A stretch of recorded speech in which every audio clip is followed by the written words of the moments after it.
Assalamualaikum warahmatullahi wabarakatuh.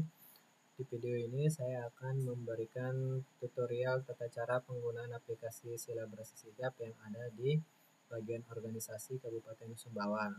Aplikasi Silabrasi Sigap ini basisnya web, maka dari itu kita bisa mengaksesnya pada link berikut ini. Kita buka browser dulu, bisa kita pakai Google Chrome, Firefox ataupun Microsoft Edge. Tapi di sini saya akan menggunakan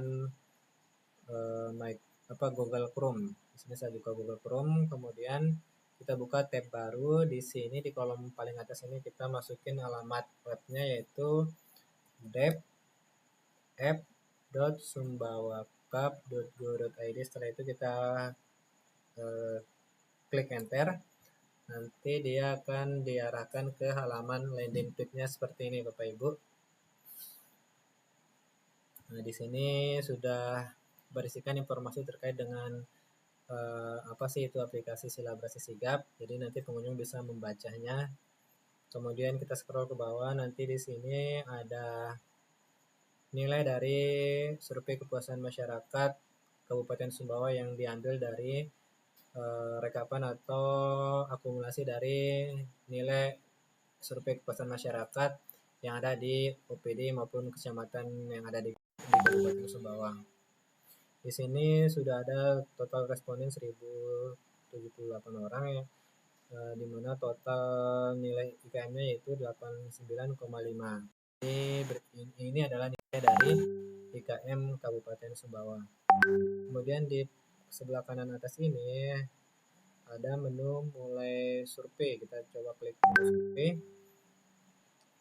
Nanti di sini akan menampilkan kategori perangkat daerah yang pengunjung ingin melihat hasil surveinya. Misalkan di sini saya pilih kategorinya dinas, kemudian dinas Kominfo. Nah, di sini dinas Kominfo ini akan menampilkan skor total SKM yang ada di dinas Kominfo. Di sini di sebelah sini ada data layanan yang akan disurvei oleh masyarakat. Kemudian di sini ada dua tombol menu, tombol mulai survei dan tombol lihat detail. Untuk memulai survei bisa klik tombol mulai survei. Nah, kemudian di sini diarahkan ke halaman identitas. Jadi responden diminta untuk mengisi data identitas dulu, misalkan tulannya, jenis kelamin perempuan, usia 21 sampai 30 tahun, pendidikan terakhir S2, misalkan pekerjaan misalkan akademisi, kemudian instansinya misalkan UTS. Kemudian informasi layanan yang akan disurvei yaitu misalkan data konsultasi data statistik, kemudian waktu penggunaan layanan, misalkan dia datang pada pukul 8 sampai pukul 12, maka dia pilih yang pertama ini, kemudian klik tombol lanjut ke kuesioner. Nah, kemudian nanti akan diarahkan ke halaman kuesioner yang berisikan 9 unsur yang wajib disurvei. Jadi pengunjung atau responden bisa menyesuaikan isi dari survei yang akan diisi sesuai dengan yang mereka rasakan di lapangan. Misalkan yang pertama itu bagaimana pendapat saudara tentang kesesuaian persyaratan pelayanan dengan jenis pelayanan, misalkan sesuai atau sangat sesuai, maka dicentang yang sesuai dengan apa yang dirasakan. Kemudian yang nomor kedua juga misalkan mudah, ketiganya sangat cepat, yang keempat gratis, yang kelima misalkan sesuai, yang keenam sangat kompeten, yang ketujuh sopan ramah, yang kedelapan sangat baik, yang kesembilan dikelola dengan baik. Kemudian ada kolom terakhir paling bawah itu kolom saran dan masukan. Jadi pengunjung bisa memasukkan saran atau masukan yang bisa berikan ke OPD tersebut. Misalkan kalau tidak ada bisa dikosongkan, kemudian kita klik tombol kirim survei, maka survei yang diisi oleh pengunjung atau responden tersebut sudah tersimpan dan masuk ke data OPD tersebut. Kemudian kita bisa melihat hasil dari yang diisi tadi, kita bisa klik tombol lihat nilai IKM. Nah, maka tadi responden yang sebelumnya 3 maka sudah berubah jadi 4 dan nilainya sudah berubah tadi dari 89, sekian maka berubah jadi 89,7. Nah, jadi seperti ini tata cara tutorial untuk responden mengisi data IKM-nya, data yang akan disurvei. Kemudian selanjutnya kita akan masuk ke tutorial tata cara penggunaan atau pengelolaan halaman admin dari aplikasi Silabrasi Sigap ini. Nah, yang pertama kita harus masuk ke halaman login dulu. Jadi halaman loginnya kita buka tab baru. Jadi alamat halaman loginnya sama kayak halaman pertama dev tapi di ujungnya kita tambahkan kata out atau autentikasi. Kita klik enter. Nah, nanti akan diarahkan ke halaman login seperti ini. Jadi email dan passwordnya menggunakan email yang sudah dibagikan sebelumnya. Misalkan Dinas Kominfo. Nanti di sini diskominfotik@sumbawakap.go.id. Passwordnya juga sudah kita bagikan sebelumnya.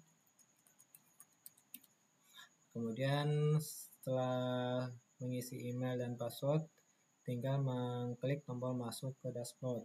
Kita coba masuk, nah, maka akan diarahkan ke halaman beranda seperti ini. Jadi di halaman beranda ini menampilkan statistik dari data yang ada di OPD masing-masing. Di sini statistik terkait dengan jumlah bidang yang ada di OPD tersebut, kemudian jenis layanan yang akan disurvei, jadi di sini ada 16. Kemudian di sini ada jumlah responden yang sudah mengisi SKM di semester pertama. Kemudian ini total nilai dari SKM yang sudah diisi oleh para responden. Kemudian ini grafik dari nilai SKM-nya. Di sini sudah ada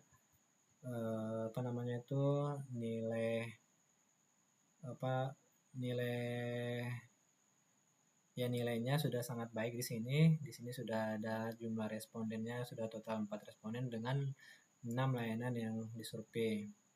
Kemudian di sini menampilkan terkait dengan informasi laporan yang akan di-upload oleh OPD. Di sini ada 6 laporan yang akan di-upload oleh OPD. Di sini statusnya masih belum karena OPD belum mengupload laporan-laporan yang 6 ini. Jadi ketika nanti sudah upload laporan, maka nanti statusnya berubah menjadi terkirim atau berubah menjadi sudah diupload. Kemudian di sini ada tampilan QR code survei. Jadi Bapak Ibu bisa mendownload QR code-nya. Cara mendownloadnya tinggal kita klik tombol download QR code, kita coba klik. Nah, maka nanti QR code-nya seperti ini Bapak Ibu. Jadi Bapak Ibu bisa download, klik download yang kanan atas ini. Baru nanti Bapak Ibu print di kantornya masing-masing, nanti ditempel di resepsionis atau di depan kantornya, sehingga nanti masyarakat tinggal men-scan QR code tersebut, nanti akan diarahkan ke form survei dari masing-masing OPD tersebut.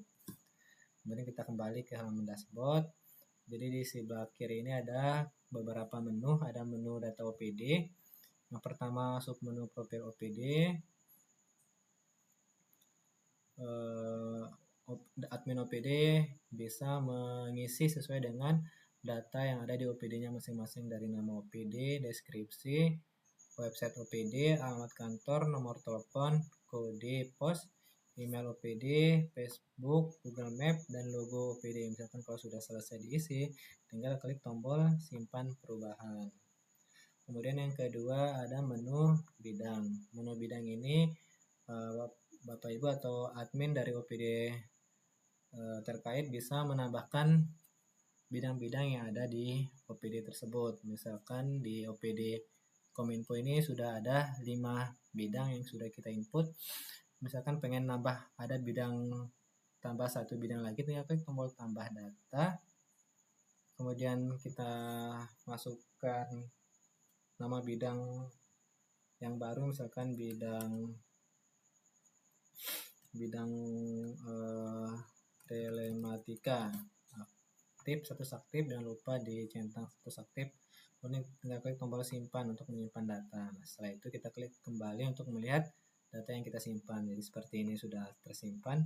Kemudian kalau pengen kita menghapus bidang tersebut, salah satu bidang yang ada di OPD tersebut, bisa klik tombol delete, terus klik OK, maka bidang tersebut akan otomatis kehapus. Nah, kemudian untuk edit bidang, tinggal klik tombol edit. Kemudian kita tinggal edit kolom nama bidangnya yang pengen kita edit, kemudian kita klik simpan, maka otomatis nanti juga akan berubah data bidang yang akan kita edit. Nah, kemudian selanjutnya kita masuk ke menu layanan.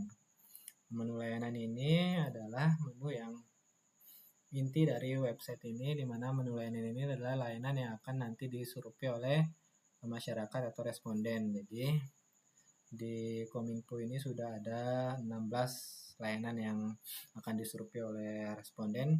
Jadi cara untuk menambahkan layanan baru, misalkan OPD yang belum ada data layanannya, tinggal klik tombol tambah data di sebelah kanan atas, klik tombol tambah data.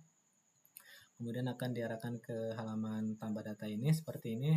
Ini ada kolom nama layanan, tinggal kita masukin layanan yang ada di OPD kita yang akan disurvei oleh masyarakat. Misalkan layanan surat tidak mampu. Klik, jangan lupa dicentang status aktif, klik tombol simpan data. Ini sudah keluar notifikasi berhasil tambah data. Kemudian kita klik tombol kembali untuk melihat data yang kita input tadi ada di halaman kedua yang ini sudah masuk. Nah, kemudian misalkan kalau kita mau menghapus juga, tinggal klik tombol delete di sebelah kanan pada baris layanan yang akan kita hapus. Misalkan kita mau hapus layanan yang tadi, tinggal klik tombol delete. Oke, misalkan ada layanan yang ingin kita ubah juga, tinggal klik tombol edit. Misalkan yang layanan nomor 1 ini kita pengen ubah, tinggal klik tombol edit. Kita edit sesuai dengan apa yang ada di OPD kita. Baru kita klik simpan untuk menyimpan baru. Nanti akan otomatis berubah layanan yang akan kita edit tadi. Jadi yang di menu layanan ini menu yang sangat penting di Silabrasi Sigap, karena tanpa layanan ini masyarakat atau responden tidak bisa mengisi data IKM-nya. Kemudian yang selanjutnya data lokasi kantor. Nah, jadi ini sebenarnya bisa di skip aja Bapak Ibu, atau bisa juga diisi titik lokasi koordinat kantornya, bisa diambil dari Google Map. Jadi, contohnya tinggal klik tombol tambah data juga di paling kanan atas. Nanti kita tunggu dulu. Nanti misalkan kita berada di kantor, misalkan sekarang tinggal klik tombol posisi saya, nanti otomatis dia akan mengambil posisi tempat laptop kita berada, seperti itu ya. Baru nanti kita klik tombol simpan. Jadi latitude longitude-nya sudah otomatis terisi. Kita klik tombol, sebelum kita klik tombol simpan, kita masukin nama lokasinya dulu. Misalkan lokasinya di kantor camat Melayu Utara, baru kita klik tombol simpan, seperti itu. Setelah itu kita klik tombol kembali untuk melihat data yang sudah kita simpan tadi. Untuk mengedit lokasi kantor tinggal klik tombol edit, dan untuk menghapus lokasi kantor tinggal klik tombol hapus, seperti itu. Kemudian selanjutnya ada menu kelembagaan. Di sini ada menu skor indeks kelembagaan, ada dua submenu, menu evaluasi dan menu kematangan. Yang pertama kita ke menu evaluasi. Jadi seperti ini nanti tampilannya. Di menu ini kita isi itu per semester, jadi semester 1 dan semester 2. Karena sekarang masih masuk di rentan semester 1, maka di sini di informasi paling atas ini dia menampilkan tahun 2026 semester 1. Di sini ketika kita belum mengisi form isian evaluasinya, maka status pengisiannya status pengisiannya di sini belum diisi. Jadi tata cara untuk pengisiannya tinggal klik tombol isi evaluasi. Di sini ada total form yang harus diisi, yaitu 66 isian. Jadi tinggal dipilih aja Bapak Ibu, misalkan pertanyaan pertama itu sangat tidak setuju, tinggal pilih sangat tidak setuju. Jadi ada 4 poin yang harus dipilih. Yang pertama STS itu maksudnya sangat tidak setuju, TS itu tidak setuju, S itu setuju, dan SS itu sangat setuju. Jadi setiap pertanyaan itu ada 4 poin yang harus dipilih. Salah satunya harus dipilih salah satu. Misalkan yang pertama itu sangat setuju, berarti kita pilih sangat setuju. Misalkan yang kedua setuju, berarti kita pilih nomor 3 S-nya, pilihan S. Kemudian nomor 3 itu misalkan tidak setuju, tinggal kita pilih tidak setuju. Kemudian di setiap pertanyaan itu ada kolom link bukti dukung Google Drive. Di sini tertulis opsional, jadi Bapak Ibu bisa kosong ataupun bisa diisi. Jadi ada beberapa yang pertanyaan yang wajib sebenarnya harus diisi dengan bukti dukung, ada beberapa pertanyaan yang tidak wajib diisi bukti dukungnya. Jadi Bapak Ibu harus mengisi semua pertanyaan-pertanyaan ini, yang 66 pertanyaan ini. Setelah selesai diisi, di bagian paling bawah ada tombol simpan evaluasi, klik tombol simpan evaluasi. Terus saya contohkan, saya isikan semua Bapak Ibu. Misalkan nomor 4-nya sangat setuju, nomor 5 sangat setuju, nomor 6 sangat setuju, nomor 7 setuju, nomor 8 sangat tidak setuju, nomor 9 tidak setuju, 10 setuju. Nanti kita lihat hasilnya seperti apa Bapak Ibu ya. Jadi nanti form ini sebenarnya diisikan oleh bagian program di masing-masing OPD. Saya contohkan pengisiannya. Ini saya isi asal-asalannya Bapak Ibu ya.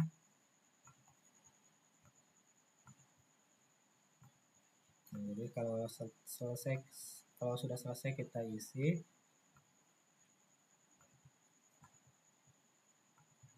Jadi di sini sudah kelihatan informasi berapa persen sih pertanyaan yang sudah kita isi Bapak Ibu. Jadi sudah 64%. Sudah terlihat jumlah pertanyaan yang sudah kita isi juga baru 47. Jadi nanti mungkin bisa diskusi dengan bagian program terkait dengan pengisian menu skor indeks evaluasi kematangan kelembagaan ini Bapak Ibu.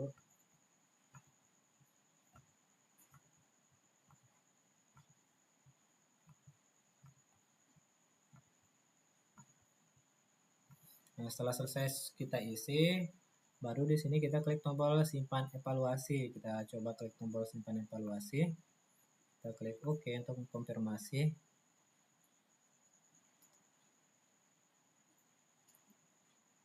Kita tunggu tersimpan.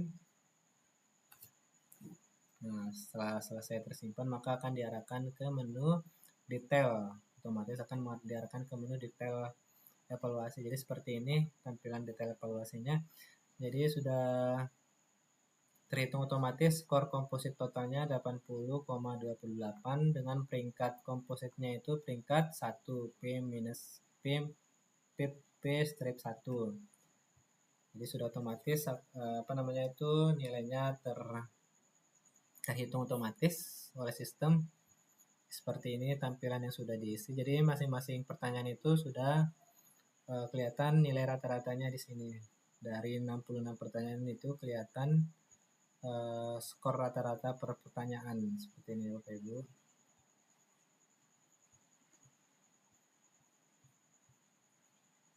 Seperti ini. Ini masih contoh Pak Ibu ya. Jadi tadi saya masih asal-asalan untuk mengisi formnya. Kemudian kita klik tombol kembali ke sini. Nah, jadi seperti ini nanti ketika kita kembali ke menu evaluasi yang pertama tadi seperti ini. Jadi di sini sudah kelihatan skor komposit dari OPD tersebut. Terus di sini sudah status pengisiannya sudah kelihatan sebagian 98%. Dan tadi kita klik tombol detail akan diarahkan ke yang halaman yang ini tadi. Kemudian bisa sebenarnya kita edit pertanyaan di isian evaluasi tadi, tinggal klik tombol edit. Nanti sesuaikan lagi yang sesuai dengan apa yang ada di OPD kita, tinggal kita sesuaikan lagi. Misalkan ada beberapa pertanyaan yang mungkin harus diedit, tinggal kita klik edit lagi. Misalkan yang nomor 8 ini kita ganti ke setuju. Kemudian nomor 9 ini kita ganti ke setuju juga. Ada satu pertanyaan yang mungkin belum kita isi tadi. Ada kelewatan satu. Kita cek satu.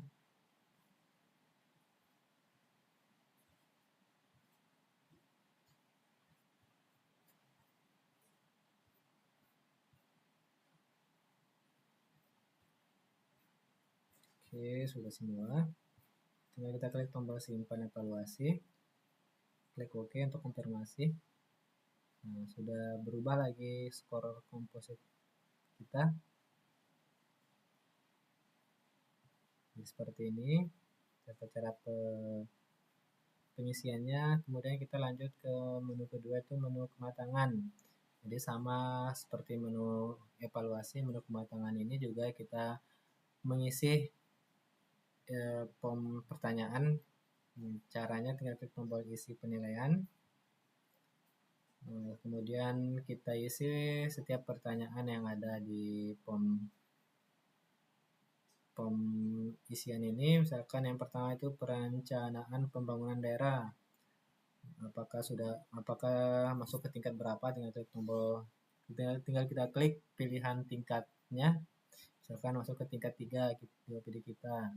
Di sini juga ada pembukti dukungnya. Jadi Bapak Ibu bisa mengupload dulu bukti dukungnya ke Google Drive. Nanti link Google Drive-nya akan di copy paste di dalam sini nanti. Tapi di sini sifatnya opsional, bisa dikosongkan atau bisa diisikan. Jadi mungkin ada beberapa pertanyaan yang wajib diisi dan ada beberapa pertanyaan yang tidak perlu diisi. Dan nanti mungkin disesuaikan nanti sesuai dengan pertanyaannya. Misalkan nomor 2 ini skornya 4, nomor 3 ini skornya 5. Ini masih saya asal-asalan saya jawab Bapak Ibu. Skor 3, skor 5, skor 4, skor 5, skor 4, skor 3, skor 3. Nah, setelah selesai kita isi, kita klik simpan. Jadi otomatis di sini kelihatan skor kita di sini berarti 42 dari per 55. Jadi masuk ke kategori tinggi Bapak Ibu ya. Lalu di sini nanti kita coba kembali lagi. Kembali ke menu kematangan lagi untuk melihat detail. Jadi di sini sudah kelihatan total skornya sudah berubah status tadi menjadi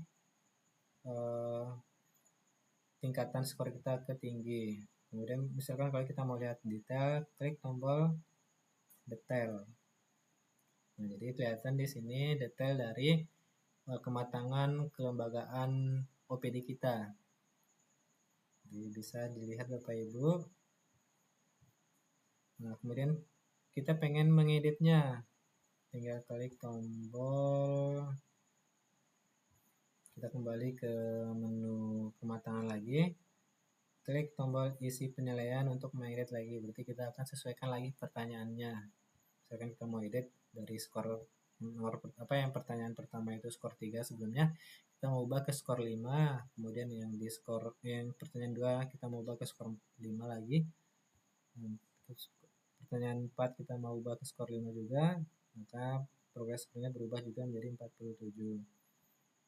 Kita simpan, scroll ke bawah, kita simpan, maka berubah, sudah kesimpan. Kita coba klik kematangan lagi, kita lihat detail di menu detail, maka kelihatan juga otomatis kelihatan detail dari menu kematangan OPD kita. Sudah kelihatan Bapak Ibu, jadi seperti ini skornya kelihatan. Yang mana pertanyaan yang tinggi nilainya, yang mana pertanyaan yang rendah nilainya, jadi kelihatan di sini Bapak Ibu. Nah, kemudian selanjutnya kita ke menu laporan. Di menu laporan ini ada beberapa submenu, ada submenu SKM, submenu laporan SKM, menu TL itu tindak lanjut SKM, laporan FKP, tindak lanjut FKP, tindak lanjut SOP, dan tindak lanjut SP. Yang pertama kita submenu SKM. Jadi submenu SKM ini menampilkan rekapan dari hasil pengisian survei yang diisi oleh responden atau pengunjung website kita. Kan di sini sudah kelihatan total nilai SKM atau IKM yang ada di Kominfo 89,75 dari total 4 responden. Kemudian kita mau lihat detail dari isian SKM, tinggal klik tombol detail. Maka di sini akan keluar detailnya statistik nilai dari SKM kita. Di sini total nilai SKM-nya, di sini statistik data respondennya, jenis kelamin, dan tingkat pendidikannya. Kemudian di bawah ini statistik skor per unsur, ada 9 unsur, jadi kelihatan unsur mana yang nilainya bagus, unsur mana yang nilainya jelek. Jadi sebagai bahan evaluasi untuk OPD,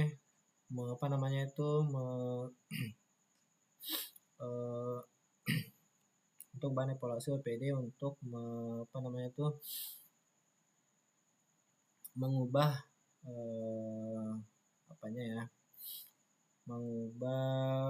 atau memperbaiki kualitas dari setiap unsur. Kemudian yang ke bawah ini ada daftar list data responden. Jadi karena OPD Diskominfotik tadi hanya 4 responden, jadi di sini akan menampilkan 4 juga respondennya.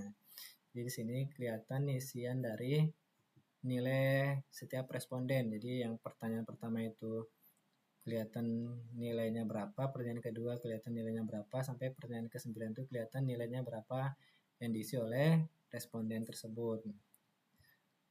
Jadi di data ini bisa menjadi bahan untuk laporan yang akan dikirim nanti oleh OPD ke bagian organisasi. Kemudian kita balik lagi ke menu SKM, kita klik. Kemudian di sini ada tombol pelayanan.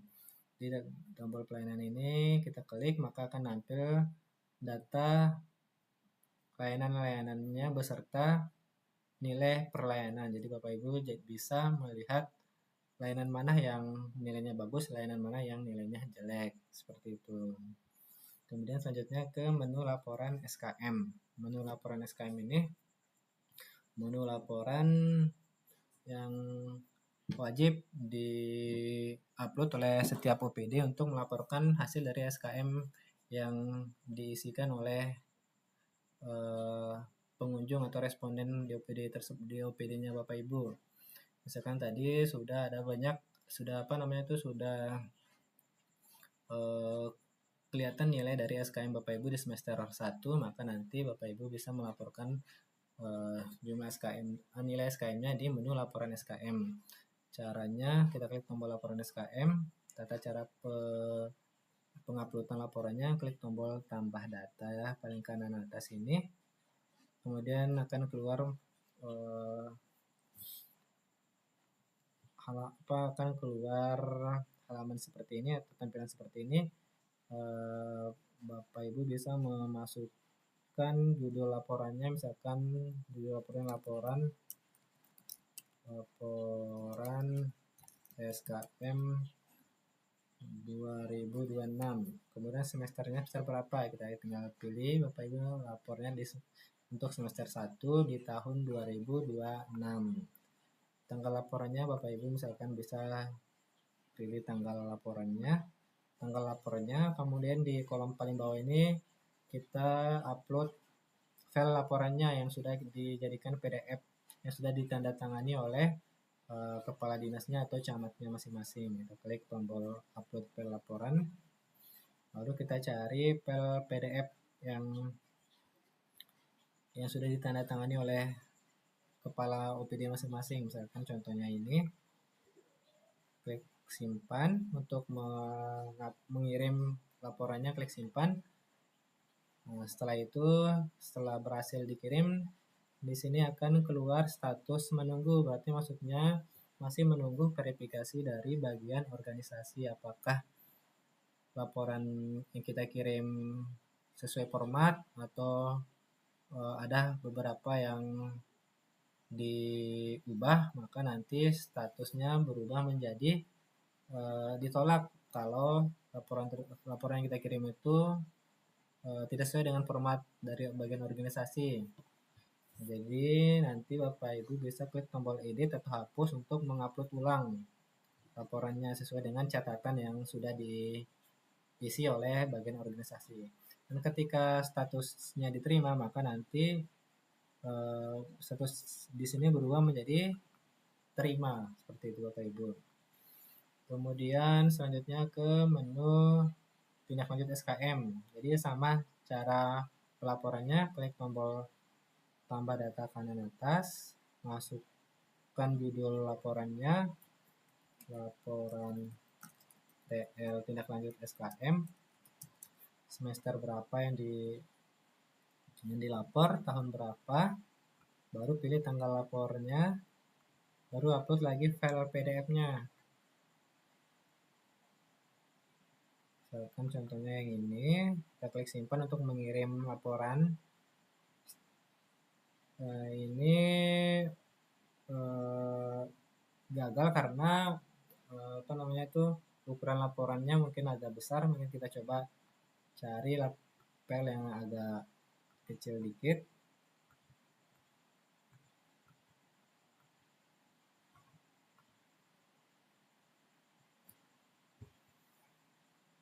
Misalkan yang ini, kita coba simpan.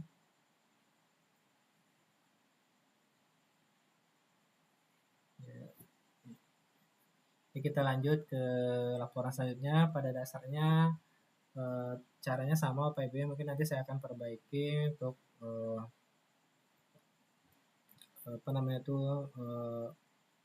laporan tindak lanjut SKM-nya saya akan perbaiki. Mungkin kita lanjut ke laporan FKP.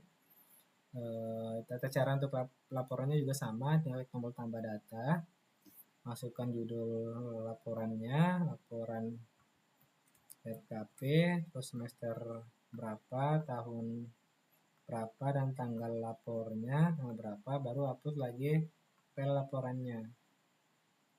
Misalkan yang ini, simpan untuk mengirim data laporannya, maka tampilnya seperti ini, mirip seperti laporan SKM tadi. Nanti statusnya menunggu, yaitu menunggu verifikasi dari bagian organisasi apakah diterima atau ditolak.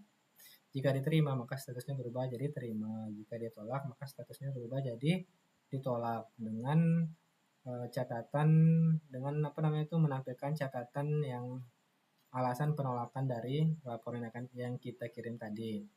Kemudian selanjutnya ke menu tindak lanjut FKP. Tadi laporan FKP, sekarang tindak lanjut FKP. Caranya juga sama Bapak Ibu, ini sudah pernah saya isi. Tinggal tombol tambah data, masukin judul laporannya, semesternya semester berapa, tahun berapa, FKP, tanggal laporannya tanggal berapa, baru upload file laporannya. Pilih yang PDF, simpan, nanti otomatis tampilnya seperti ini, akan menambah data laporannya. Nah, jadi status yang pertama ketika kita kirim yaitu menunggu, itu sama saja seperti yang sebelumnya, menunggu verifikasi dari bagian organisasi. Kemudian ketika diterima maka berubah jadi terima, dan ketika ditolak maka berubah jadi statusnya ditolak. Kemudian tindak lanjut SOP juga sama Bapak Ibu, caranya klik tombol tambah data, masukkan judul, semester berapa, tahun berapa, tanggal, kemudian upload filenya, nanti klik tombol simpan. Klik simpan, nanti akan otomatis seperti ini lagi, statusnya masih menunggu. Ketika kita baru kirim, nanti kalau diterima harus berubah terima, kalau ditolak status berubah menjadi ditolak. Begitupun juga dengan tindak lanjut SP juga sama Bapak Ibu ya. Nah, ini contoh status yang ditolak oleh bagian organisasi karena mungkin formatnya tidak sesuai atau laporannya salah, maka ditolak dengan alasan tertentu. Jadi cara melihat alasannya, klik tombol edit di sini. Nanti di bawah ini, di keterangan ini ada alasan atau catatan yang diisi oleh bagian organisasi. Cara untuk menambahkan laporan tindak lanjut SP sama mirip juga sih Bapak Ibu ya. Tata cara pelaporannya, tinggal klik tombol tambah data, masukkan judul, semester, tahun, tanggal laporannya tanggal berapa, upload file, pilih PDF, nanti tinggal klik tombol simpan, nanti akan otomatis seperti ini Bapak Ibu. Terus kemudian ada tombol pengaturan di menu pengaturan di paling kiri bawah ini. Jadi tombol menu pengaturan ini Bapak Ibu bisa mengganti password yang sebelumnya saya bagikan, yang sebelumnya passwordnya mirip semua Bapak Ibu, nanti Bapak Ibu bisa masukin password baru. Di sini kita masukin password lama dulu, misalkan kemarin kita kasih password lamanya 1 sampai 8, kemudian di password barunya Bapak Ibu bisa memasukin password barunya sesuai dengan apa yang Bapak Ibu pengen, misalkan. Jadi password baru di sini konfirmasi password baru harus mirip dengan password yang kita isi yang di atas ini, baru nanti klik tombol simpan perubahan. Otomatis nanti keluar notifikasi berhasil ubah data, maka password yang kita ubah tersebut sudah berhasil diubah. Jadi baik Bapak Ibu, sudah semua menu yang saya jelaskan. Mungkin itu aja tutorial dari penggunaan aplikasi Silabrasi Sigap. Wabillahi taufiq wal hidayah. Wassalamualaikum warahmatullahi wabarakatuh.